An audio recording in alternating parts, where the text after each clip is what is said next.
All right, looks like we are live. Thank you very much for joining me today. If you're just getting logged in, I do appreciate you being here. So let's go ahead and get fired up and talk about what's going on in Ukraine.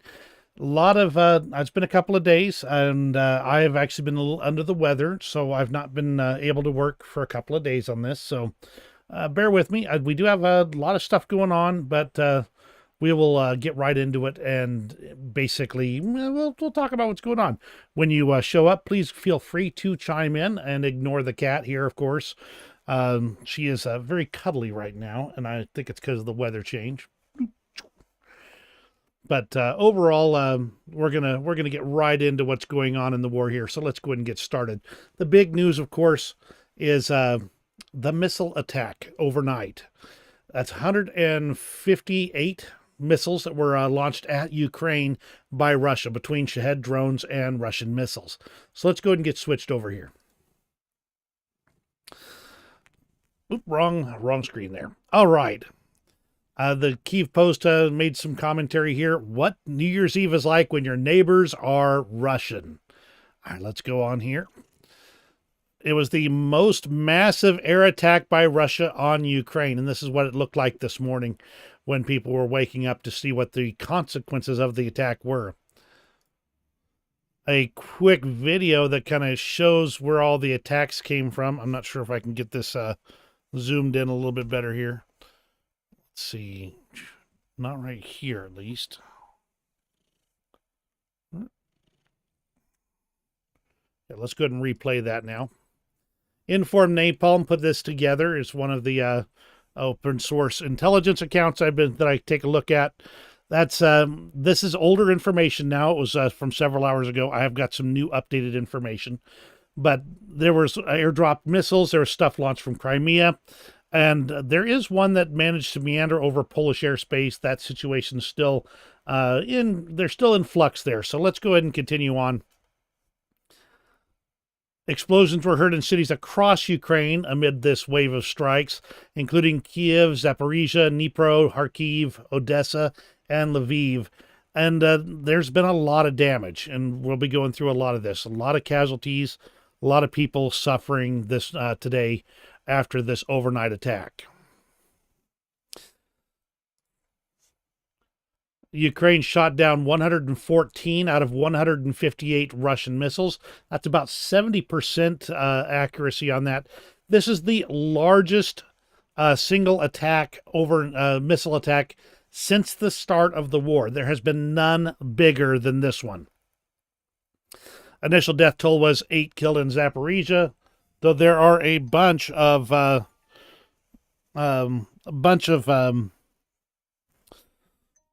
attacks going on here. So I didn't realize I had my phone ringer still on. Anyway, so there's been a bunch of casualties. This is just one oblast here. Anton Herashchenko states that this is the largest, most massive attack in 2023. On December 29th, the Russians attacked using, in this case, it's actually much higher than 120. It's 158. On the same day in 2022, they fired about 100 missiles, which was the second biggest attack. He talks about the people killed, which I've got an updated number for you later. In addition to the human casualties, 98 private houses, 39 cars, a hospital, a sanatorium, 9 apartment buildings, 2 administrative buildings, household facilities, a service station, a garage, a gas station, a warehouse, a school, a church, a shopping mall, and a maternity hospital were all damaged. AP said it was 30 civilians killed, though, again, I've got better, newer information than this. A lot of broken glass and mangled metal littering the streets. The Kyiv Post analyzed that this attack cost over $1.2 billion just to Russia. That's not even tallying up the amount of damage done to Ukraine between all the drones and all the missiles that were launched. It's a massive one. Now, there was a comment that Ukraine has not yet shot down an X-22, although they have been attacked by them multiple times. They do point out that Ukraine had handed over 386 of these missiles, some of which have been, well, sent back, but in a combat form. The most massive strike included 27 Shaheds and 87 cruise missiles. This is, again, a lot of this is older information now. I've been researching all morning to get things kind of together for you. Maternity hospital in Dnipro, this is the damage there. I just wanted to share this one because I don't very often share this type of damage and what the results of these things are. No dead bodies that I could see in this or anything like that, but this is the type of thing that's going on. The BBC Russian points out that there is a strong correlation between a successful attack by Ukraine and a following massive airstrike by Russia. They go through some of the details, though, but the overall concept here is that they flood the airspace with as many drones and missiles as possible in order to overwhelm the air defense systems, which is why they're able to punch through even with all the defense systems that are over there. That said, they don't have enough. The official Ukraine account stated in response to Putin quietly signaling openness to Ukraine ceasefire talks. We can hear it. Sounds like explosions, though. A point from Crimean Wind. Actually, this is forwarding another point I've seen in multiple places. On December 29th, 1940, Hitler's troops carried out the largest air raid on British cities. Today, December 29th, 2023, fascist Russia is doing the same on Ukrainian soil. Coincidence? Well, unfortunately, I'm not sure how coincidental it is. And the Estonian Prime Minister says that the massive Russian missile attack on Ukraine is a reminder that the Kremlin's goals to destroy Ukraine have not changed. And that is absolutely the case. It's clear from their rhetoric, it's clear from everything they've been doing, that they fully intend to dismantle Ukraine from the top down and the bottom up in any way they can to destroy it as a sovereign nation. The White House did release a statement on this overall attack, talking about how it was a stark reminder to the world that after nearly 2 years of this devastating war, Putin's objective remains unchanged. He seeks to obliterate Ukraine and subjugate its people. This, man, is an interesting story right here, and you can just, let me just start it over so you can watch. Mute that because it's in another language there. A car was on fire. He actually jumped into it because it was in the midst of a bunch of other cars. He drove it over to a car wash, he says, and then they extinguished the flames. He got burned on his face. He says, why would I be afraid? Not at all. That you might get burned, that you might die. So what? At least I would have stopped receiving my pension and the state would receive more. Oh, gee.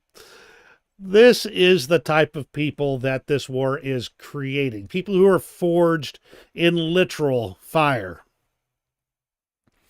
And to a certain extent, the people in Ukraine are doing what the Brits did in World War II. Keep calm and carry on. This is a group of ballet dancers doing, or gymnasts, that's what it is, doing their stretches and getting prepared and practicing in a bomb shelter. So they're keeping calm and carrying on.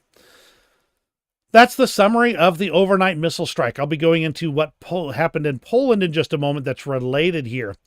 By the way, if you're just chiming in, please absolutely send me a message here. I will be watching for it and reading it.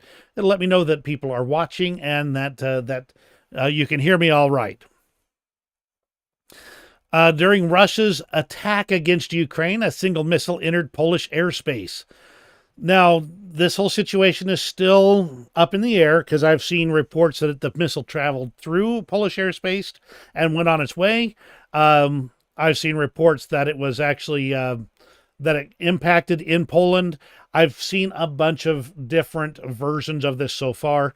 Just understand that the situation is very dynamic right now, definitely in flux.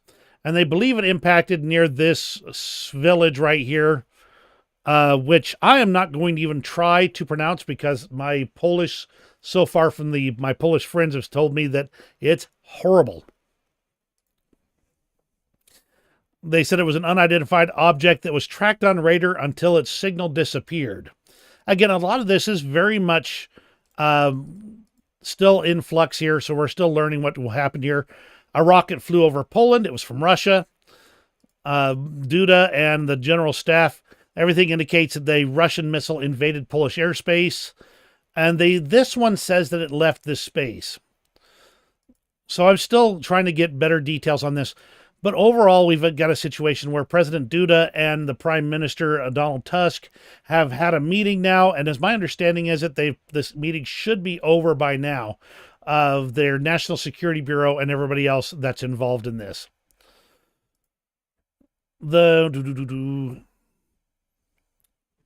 Sorry, I'm catching some of this information on the fly here. Let me see if they've got some additional information here. Nope, nothing new here. Just the emergency meeting was held.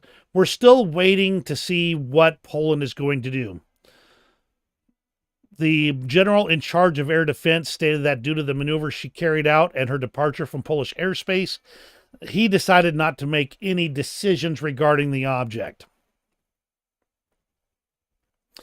The Polish media is also reporting that it was shot down by Ukrainian air defense. The object was quoted as moving at great speed and observed by various residents, which heard a loud noise and whistling. They're still looking to see if they can even find it.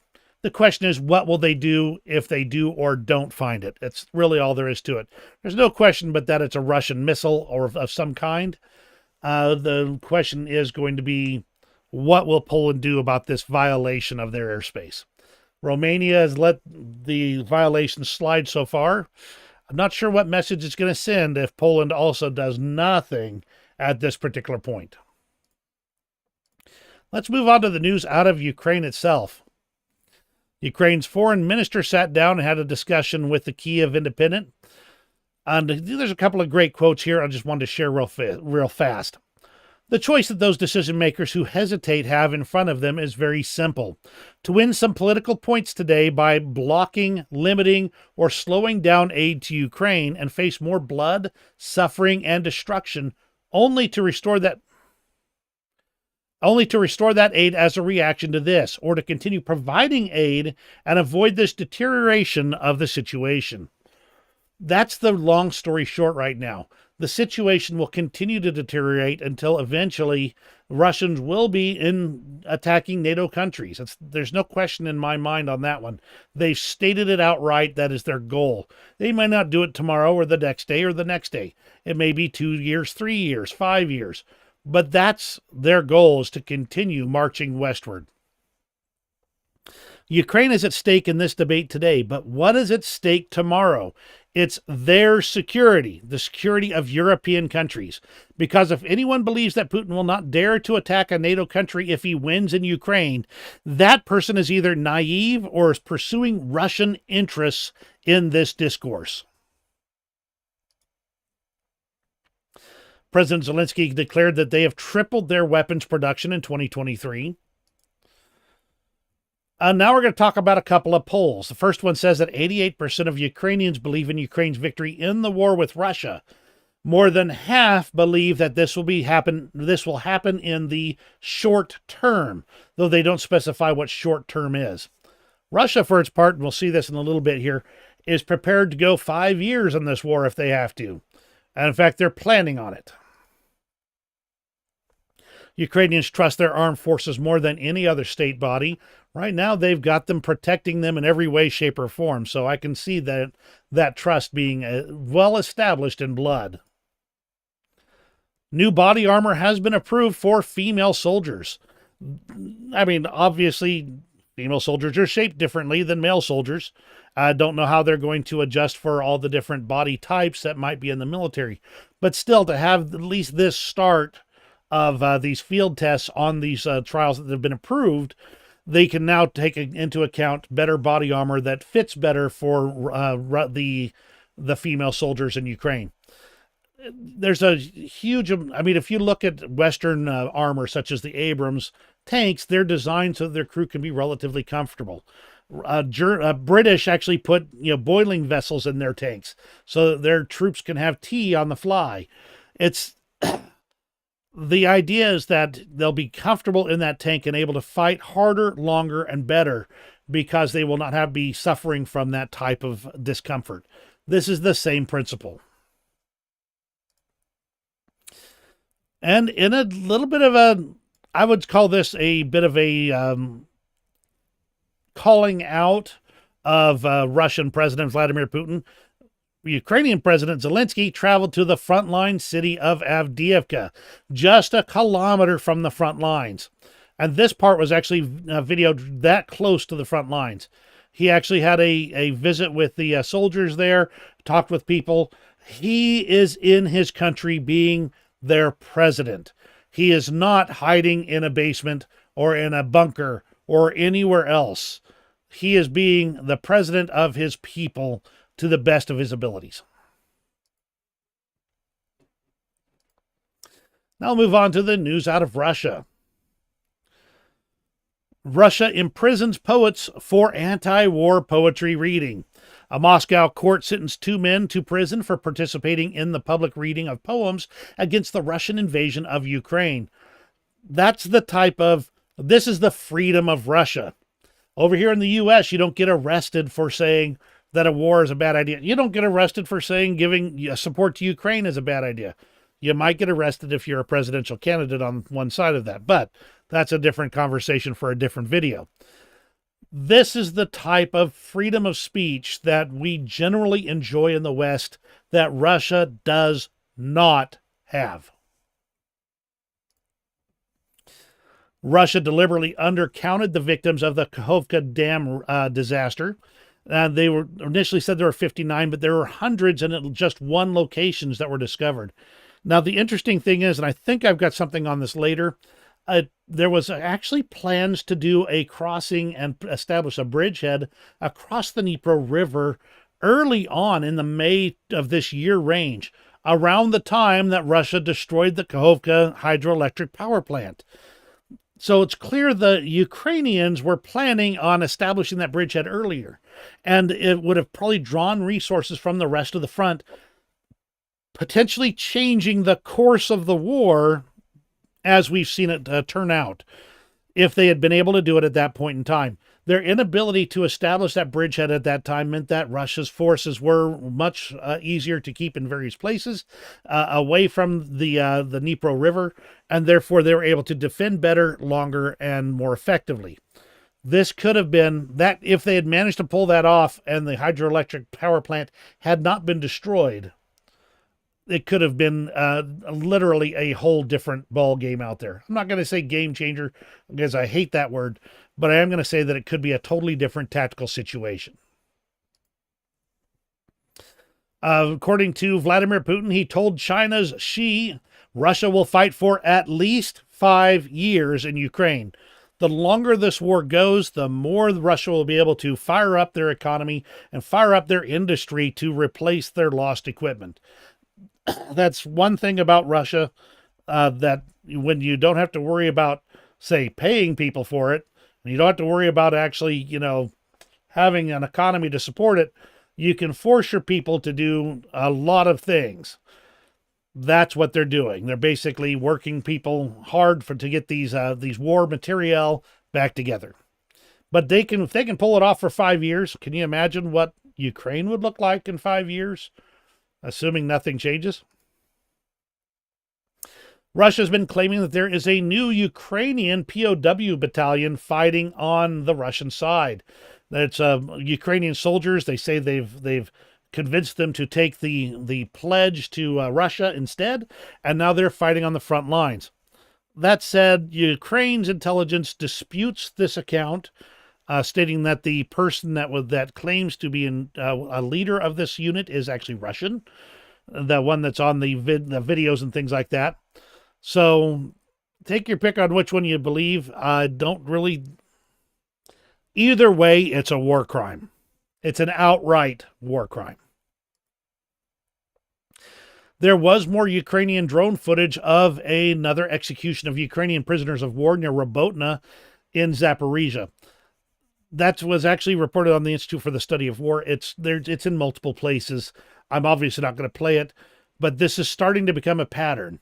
In fact, the idea of surrendering to Russians at this point is likely a bad idea for Ukrainians, even if you're out of ammunition, even if you're out of food, and even if you're out of supplies and options. Surrendering to Russia is right now appearing to be a very dicey situation to be in.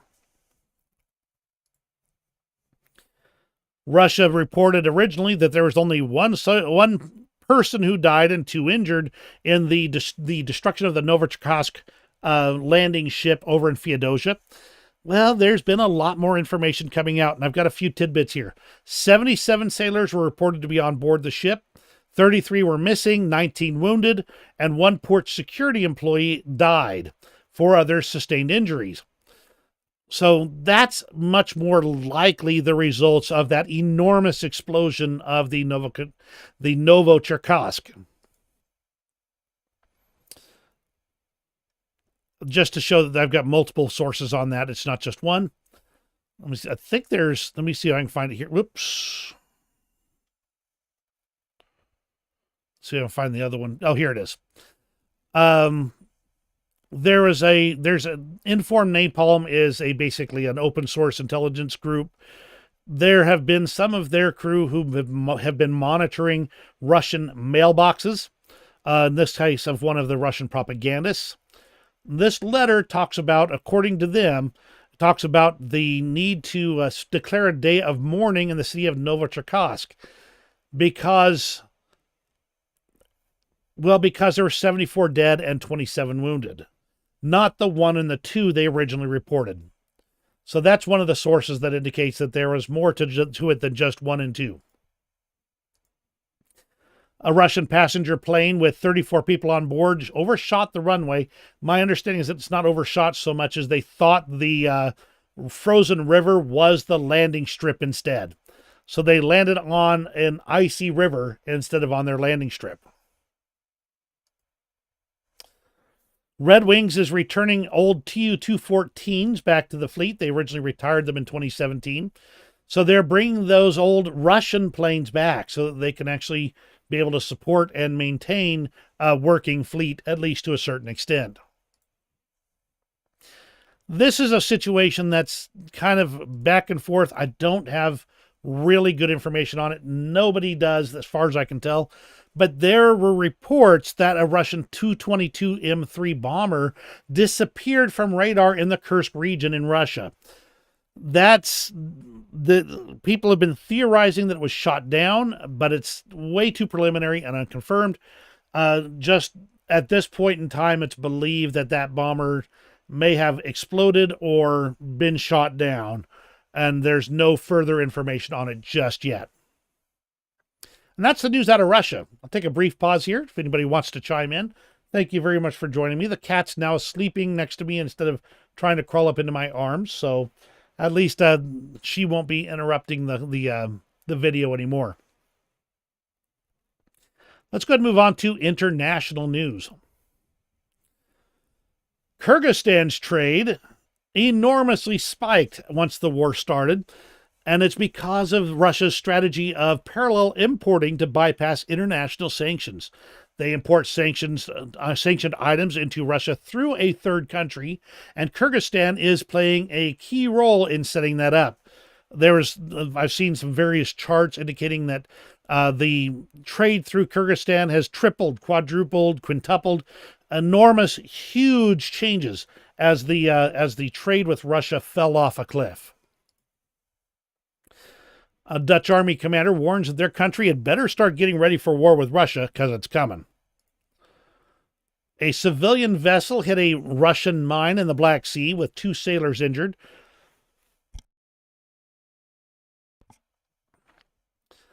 Looks like it's becoming a pattern here, and Russia seems to be deliberately mining those channels to try and stop civilian traffic, which really puts me in mind of the Berlin airlift right after World War II. And I'm just going to kind of pause and kind of briefly delve into history for a moment here. Right after World War II, you had divided Berlin. You had the Russians, the French, and the the Russians, French, British, and Americans all had a piece of the country, and Berlin itself, they all had a piece of Berlin, which was far over in the Russian side of the country there. So Russia decided they wanted the rest of it there. So, and there was they did not like the idea of people being able to just see how much better their Western brethren were living over across in the other parts of Berlin. So they cut everything off. They cut off the land routes and the rail routes. They'd need to be able to actually supply the city. And they said no supplies in or out. So the Americans and the British, and I believe the Australians also participated, put together the Berlin Airlift using transport planes of the era that could only carry around I think they needed 45,000 tons, and I think the cargo airplane could carry 3 tons. So they had to bring in well over 1,000 flights per day. In fact, to almost 2,000 flights per day of supplies using these transport aircraft to be able to resupply all the people of Berlin with coal for heating, food supplies for living. And the Americans, the Brits, and like I said, I believe Australia, France, there was a bunch of people that all participated, all worked together to supply Berlin, the western parts that were under British, French, and American control, and did that all through the air. The Russians, of course, got ticked off that their evil plot, for lack of a better way to say it, didn't work out. So they started sending up their fighter aircraft to harass the cargo planes, to try and knock them off course, cause accidents, whatever they had to do. And after a while, that realized that it looked really bad for them to be doing that, to be deliberately, basically preventing people from eating. So they thought, well, winter will take care of that problem. There's no way they'll be able to maintain this pace of operations into winter. Turns out the U.S. built a new supply cargo plane that could carry even more. And so they were doing less flights, but more in each flight, and were able to overcome that. This feels like the same type of situation. And eventually Russia had to give up and reopen the land and the rail routes so that regular supplies could pass back into Berlin. This feels like the same situation here. Russia cannot stand the thought of Ukraine successfully living and having civilian commerce and civilian things going on. So they've got to attack with missiles. They've got to attack these sea lanes. They've got to do everything they can to stop people from living, because they cannot afford to see happy people on their border. Moving on, sorry for the side rant there. A German party leader says Europe cannot compensate for the potential loss of U.S. aid to Ukraine. There's been a tremendous amount of U.S. aid there. Europe is providing a lot of euros in this case, and a lot of equipment. But if the U.S. entirely bows out of providing aid, they'd say Europe cannot fill that gap. It would be a tremendous loss to Ukraine. U.S. announces another $250 million in military aid, the last for this year. They believe it's also the last of the remaining funds the U.S. will provide until Congress approves more.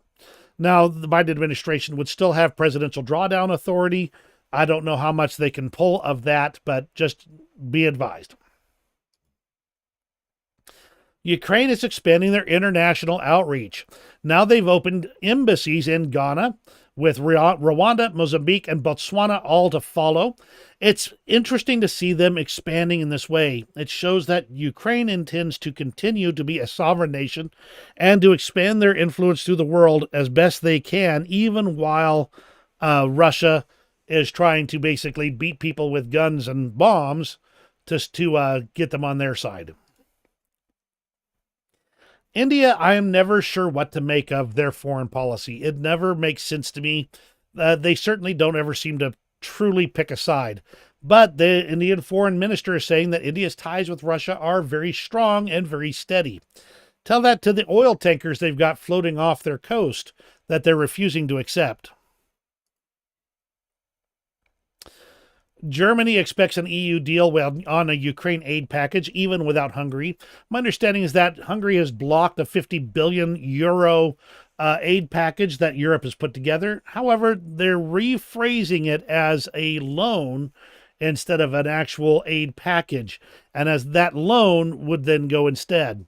So there's, of course, you can always forgive a loan later, but that's interesting that they're looking for ways to keep supporting Ukraine, even in the face of somebody like Orban, who has been deliberately stopping that aid. Russia allegedly interfered with a Ukrainian fighter purchase from, I believe it was Peru.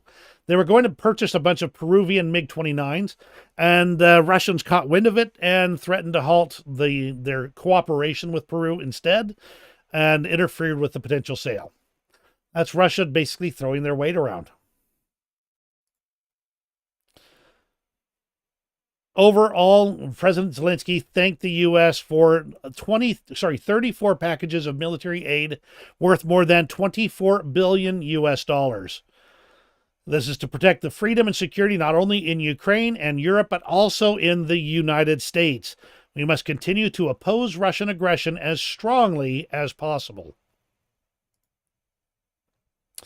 The U.S. is working with the G7 to put together a way to seize frozen Russian assets totaling about $300 billion and redirect those funds to support Ukraine. I added this one because I think it shows an overall pattern in the world.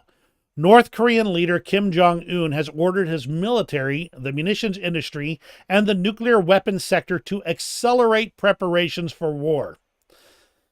All these tough guys and these strong men and these dictators across the world are looking at the situation in Ukraine, and then the situation in the Middle East, and now the situation in Guyana over in South America, and they're seeing that that there is not a strong opposition in the world right now, not strong enough to stop them. So they're taking the opportunity, and I believe that North Korean leader Kim Jong-un is looking at an opportunity to march across the demilitarized zone in the near future. Argentine President Javier Milei has rejected an offer to join the BRICS economic zone. This guy's been all over these things. He's been cutting government. He's been working on changing their economy and overcoming all these issues. He's been telling Russia and China where to go, and on top of that, he is a crazy, basically he's an unusual figure in the Argentine politics, and it's interesting to see what's happening, and it's interesting to see him taking the positions that would make him more like the American right while still supporting Ukraine and other international efforts like this. So I'm going to be watching President Javier Milei closely to see what he does for the next while. Okay, we're going to move into front lines in just a moment here. I'm going to take a brief pause. How are y'all doing today? Let me know in the comments. I'll be watching for your chats. Let's go ahead and move on to the front lines. Overall, the front lines, not a lot of changes. Now, there are some areas where Russia has gained some basically open territory. There's been no real significant changes in the lines of control anywhere on the map for the last several days. Russia has managed to capture a little bit of territory here and a little bit of territory there, and Ukraine has managed to pull back a little territory here and pull back a little bit of territory there and grab a little bit here and grab a little bit there. No major changes overall. However, there was a video posted by the Russian forces showing them using a chemical weapon, a chemical grenade, I believe an irritant or a tear gas in warfare. The Kyiv Post reports that 465 chemical attacks have been used by Russia on Ukraine since the beginning of the war. 81 were recorded in December of this year, by and far the largest in one single month. They also report that they're using a new type of special gas called RGVO with unknown new agents. I don't have any information on this, But interesting that it appears that Russia has continued to develop chemical warfare even as they have signed on to agreements to avoid it. The Institute for the Study of War mentions that the Russian forces have reportedly decreased the tempo of their operations on the east or left bank of the Kherson Oblast, likely because of the decreasing Russian aviation activity after the Ukrainians shot down several Russian aircraft.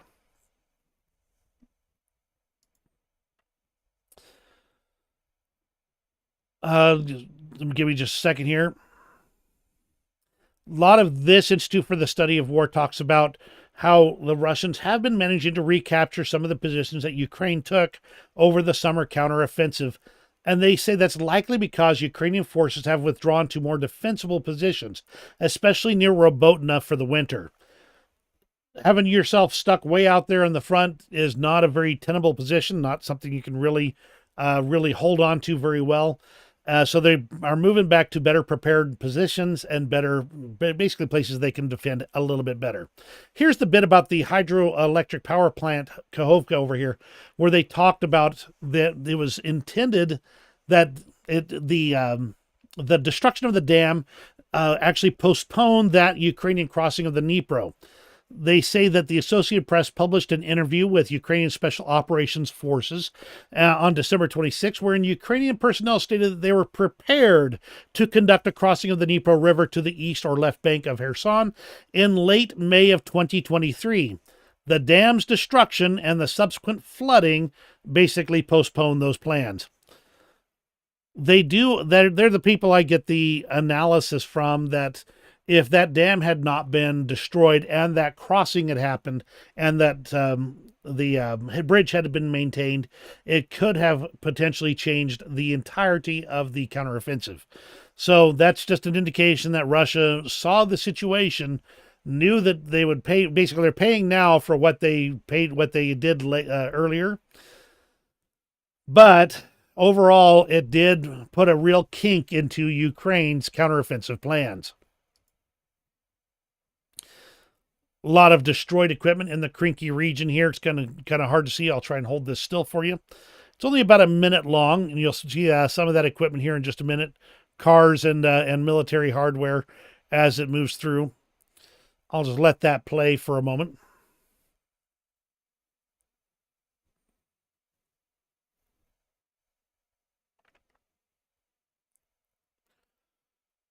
See a military truck, some of those loaf vans, as they call them.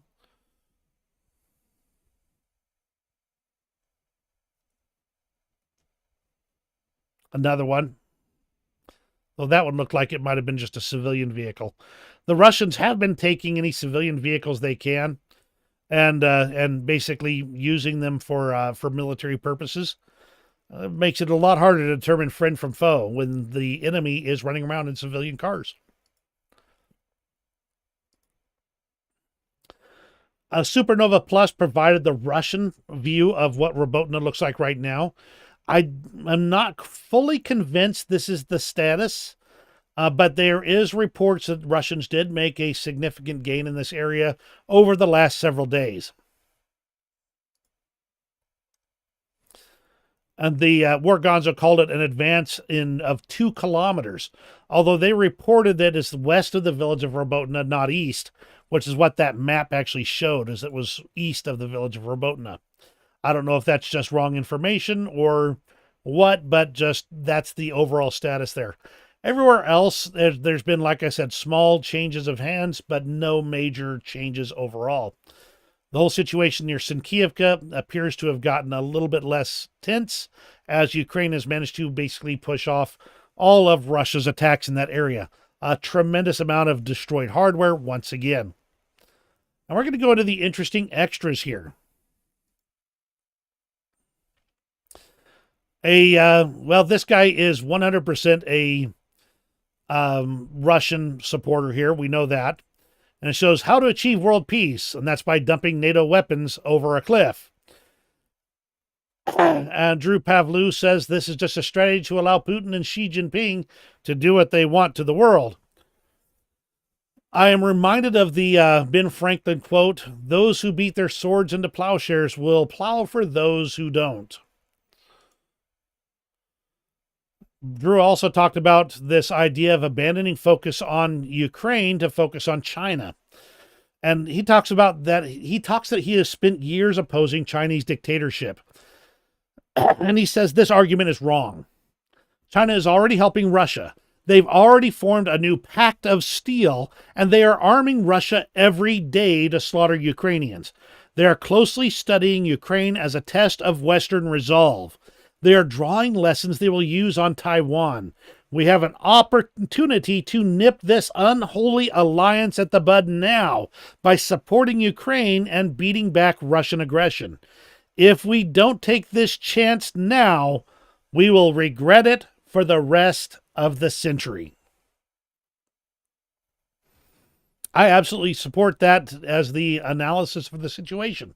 The Chinese are looking at this situation. And early in the war, I thought if the West managed to quickly change the tide of the war in Ukraine, China would probably switch and say, look, I'll take care of Russia for you. You don't worry about a thing, and I'll take care of it. Then they'd work on overthrowing Russia as long as we did something like stop defending Taiwan. But that was just my theory. Hang on a second. I've got somebody knocking on my door.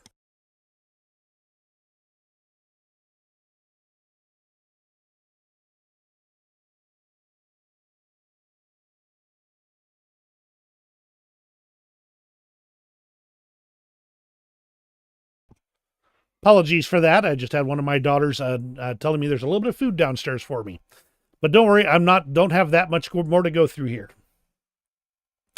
So that situation is very much, I think that could have happened early in the war. Now we've got a situation where there is no deterrence to China to help out Russia. None. Democracy's danger is the humane illusion that compromise with fascism is possible, and that it can be won over to the idea of peace by forbearance or amicable concessions. That is a dangerous mistake. Fascism's demands cannot be satisfied and quieted with concessions, but are thoroughly vague, indefinable, and boundless. Whereas democracy is interested only in peace, fascism is convinced of its own vitality and future, and of the decadence of democracy, that in every friendly gesture, every concession to its demands, it will always only see a sign of weakness, of resignation, and of abdications. Now just substitute Russia for the word fascism. From Britt Erickson. That was actually from Dr. Thomas Mann, who wrote it in 1938. I wonder what he was talking about in 1938. Yes, that's a sarcastic wink. I am only pointing this out, not for the partisan politics of it, but the Russians are starting to recognize that it doesn't matter who wins the U.S. presidential elections. It will not be good for, it will not be good for Russia either way. Thus, I believe that Russia's entire goal in meddling in the U.S. elections is to sow chaos, create a situation where leadership is impossible, where the country is so divided they cannot act. But either way, it doesn't matter who's in charge of the United States. None of the options will be good for Russia in the long run, according to Solovyev. That is a Russian propagandist. From Ivana Strodner, America is an idea. This is the main reason why dictatorships like China and Russia envy and loathe America. Yes, the American idea. I don't think you have to be American to believe in the American idea of freedom, truth, and justice for all, or whatever you want to say, of the idea that all men are created equal, that we are part of one of a nation that believes in the freedom of the individual, that the right to govern is only by the consent of the governed.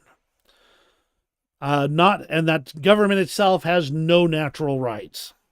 That is only, all natural rights are in the individual.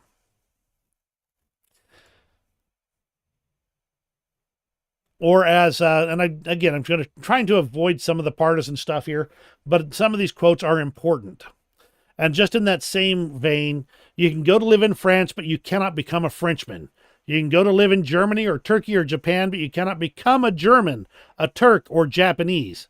But anyone from any corner of the earth can come to live in America and become an American. And again, this principle that being an American is a concept, an idea. Yes, there's America, the country, but the idea of freedom and liberty is what it means to be an American. And I just wanted to add that for my last little comments for today. Thank you very much for joining me. I do realize that looked a little bit American political there, but I assure you the idea is not to get into American politics, but to give this idea that the reason Ukraine is fighting. The reason Ukraine is fighting is because they believe in freedom. They want to get closer to Europe. They want to get closer to America. They want to be part of the West and not part of Russia's dictatorship. And that's everything for today. Thank you for joining me. Glad that you were here for me today. If you enjoyed today's video, please hit me with that old thumbs up, subscribe so you don't miss any of my material here. And do appreciate everything that you've done for me as well by joining in today. You have a great rest of your day, and we'll see you on the next video.